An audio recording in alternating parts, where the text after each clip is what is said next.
Hello दोस्तों, स्वागत है आप सभी का हमारे यूट्यूब चैनल साइंस जिक्र जैसे CRPF HCM and ASI exam 2023 26 फरवरी का फर्स्ट शिफ्ट का भी एग्जाम खत्म हो चुका है। और अभी तक मेरे पास मैक्सिमम रियल क्वेश्चन आ चुके हैं जो एग्जाम में पूछे गए थे। तो शुरू करते हैं आज के वीडियो, देखते हैं आज के फर्स्ट शिफ्ट में किस प्रकार के क्वेश्चन पूछे गए हैं जीके एंड जीएस के। तो आज का फर्स्ट क्वेश्चन है जो फर्स्ट शिफ्ट में पूछा गया था, किसके जन्मदिन पर गूगल ने 2023 में डूडल बनाया था।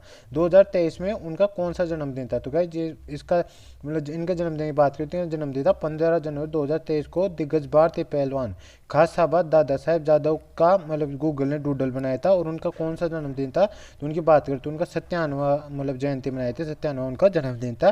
तो इसका राइट आंसर हो जाएगा खासाबाद दादा साहेब जादव का बनाया था। और ये कौन थे तो इनकी बात करें तो ये केडी जादव भारत की आज़ादी के बाद ओलंपिक व्यक्तिगत पदक हासिल करने वाले केडी जादव पहली सक्षम मतलब पहले व्यक्ति थे। तो ये भी आपको ध्यान रखने से। नेक्स्ट क्वेश्चन है, अकबर का राज्य अभिषेक किस वर्ष हुआ था। तो उनका राज्याभिषेक हुआ था 1556 में हुआ था।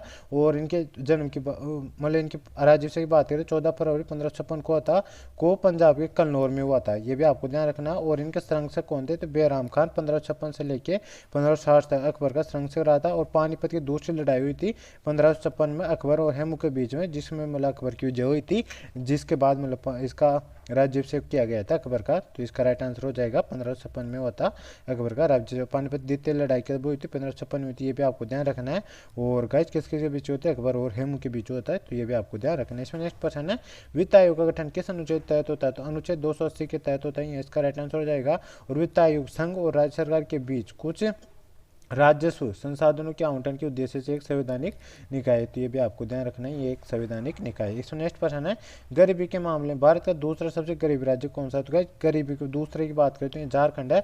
और फर्स्ट की बात करें तो फर्स्ट कौन सा है, ये बिहार है। तो बिहार भी आपको ध्यान रखना है। और भारत के मतलब सबसे गरीब राज्य बिहार है। नीति आयोग के बहुआयामी गरीबी सूचकांक MPI के अनुसार उसके बाद झारखंड मतलब सेकंड पे झारखंड, थर्ड पे मध्य प्रदेश, फोर्थ पे उत्तर प्रदेश और 5 पे छत्तीसगढ़ का स्थान आता है। वहीं बिहार में कुपोषित व्यक्तियों के मतलब बच्चे रहते हैं ना, उनकी भी सबसे अधिक संख्या, ये भी आपको ध्यान रखना है। इस बार नेक्स्ट क्वेश्चन है, भारत का पहला 5G सक्षम ड्रोन विकसित करने वाली वीर सुरेंद्र साई प्रौद्योगिकी विश्वविद्यालय किस राज्य में है। तो ये ओडिशा के संबलपुर जिले में है। तो ये इसका राइट आंसर हो जाएगा ओडिशा में। और इनकी बात करें तो ओडिशा के संबलपुर में वीर सुरेंद्र साई प्रौद्योगिकी विश्वविद्यालय VSSUT परिसर से शुरू हुई tech startup firm IG drones ने हाल ही भारत का पहला 5G सक्षम ड्रोन्स विकसित किया है जो वर्टिकल टेक ऑफ और लैंडिंग में सक्षम है। तो इसका राइट आंसर हो जाएगा ओडिशा में यह यूनिवर्सिटी जिसकी बात कर रहे हैं ये। इसमें नेक्स्ट क्वेश्चन है, सबसे कम उम्र में न्यूजीलैंड के खिलाफ दोहरा शतक लगाने वाला खिलाड़ी कौन है। तो इसका राइट आंसर है शुभमन गिल हो जाएगा। और इसकी बात करें मेंस और वुमेन कैटेगरी की बात करें तो सबसे कम उम्र में दोहरा शतक लगाने वाले खिलाड़ी की बात करें तो अमेलिया केयर है, जो मतलब जो 17 साल और 243 दिन की उम्र में इन्हें ये कारनामा किया था। वहीं सुमन गिल की बात करें तो इन्होंने 23 साल की उम्र में 132 साल 132 दिन की उम्र में ऐसा किया। न्यूजीलैंड की केयर ने 2018 आयरलैंड के खिलाफ नाबाद 232 रन बनाए थे। तो ये सभी आपको दोनों तीनों ध्यान रखना है। तो यहाँ पे सुमन गिल के बारे में पूछा था, तो ये इसका राइट आंसर हो जाएगा। तो इस बार नेक्स्ट क्वेश्चन देख लेते हैं, इल्तुतमिश ने जीतल नामक सिक्का किस धातु का चलाया था। तो इसका राइट आंसर होगा जीतल नामक वो सिक्का चलाया था ना, वो तांबे का था। और इसने 2 सिक्के चलाए थे, जो चांदी का तो टका चलाया था और तांबे का जीतल चलाया था। तो ये दोनों ध्यान रखना है आपने को। और यहाँ पे जीतल चलाया तो ये तांबे का था, ये इसका राइट आंसर हो जाएगा। और चांदी का जो सिक्का चलाया था ना टका, उसका सिक्के की बात करते 175 ग्राम का था। तो ये भी आपको ध्यान रखना। तो और ये अरबी सिक्के कहलाते थे, ये भी आपको ध्यान रखना है। इसमें नेक्स्ट क्वेश्चन पूछा गया था, सालबाग संधि के समय गवर्नर जनरल कौन थे। तो वारेन हेस्टिंग्स थे। तो ये इसका राइट आंसर हो जाएगा।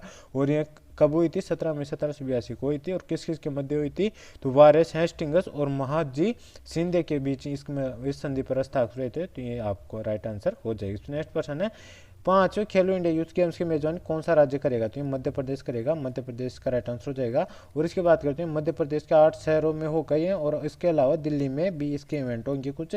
और मध्य प्रदेश कौन कौन शहर में होंगे तो भोपाल, बालाघाट, ग्वालियर, इंदौर, जबलपुर, महेश्वर, मंडला और उज्जैन में इस खेलों का आयोजन किया जाएगा। तो ये इसका राइट आंसर हो जाएगी। नेक्स्ट क्वेश्चन है, कर्क रेखा कौन से राज्य होकर से नहीं गुजरती है। तो गोवा से होकर नहीं गुजरती, गोवा इसका राइट आंसर हो जाएगा। और इसकी बात करें तो कर्क रेखा महाराष्ट्र से नहीं गुजरती है, महाराष्ट्र महाराष्ट्र से गुजरती कर्क रेखा 23.5 डिग्री उत्तरी अक्षांश पर स्थित है। कर्क रेखा 8 राज्यों राजस्थान, गुजरात, मध्य प्रदेश, छत्तीसगढ़, झारखंड, पश्चिम बंगाल, त्रिपुरा और मिजोरम से होकर यह गुजरती है। तो इन 8 राज्यों को भी आपको ध्यान रखना है। इसमें नेक्स्ट क्वेश्चन है, भारत अफगानिस्तान के साथ कितना किलोमीटर सीमा साझा करता है? तो गाइस भारत अफगानिस्तान के साथ 106 किलोमीटर सीमा साझा करता है, जिसे कौन सीमा के नाम से जाना जाता है? तो गाइस इसे डूरंट रेखा कहा जाता है, ये भी आपको ध्यान रखना है।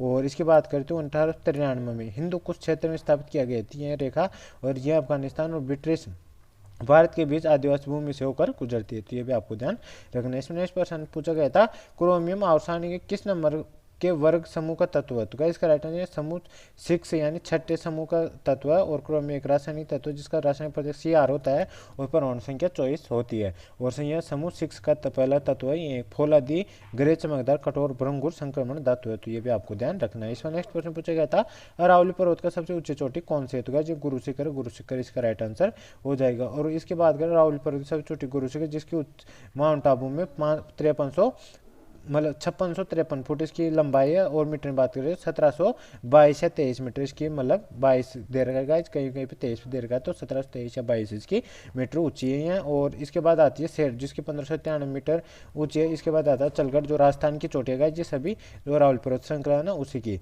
यह 1593 मीटर अचलगढ़ चोटी, और 1380 मीटर देलवाड़ा की चोटी, 1422 मीटर ये 1400 माउंट आबू, ये पारस पिचाने वाली, ये भी राजस्थान की चोटी है। ये भी आपको ध्यान रखना है। इसमें नेक्स्ट प्रश्न पूछा गया था, सृष्टि का विलोम शब्द क्या होता है? सृष्टि का विलोम शब्द होता है प्रलय।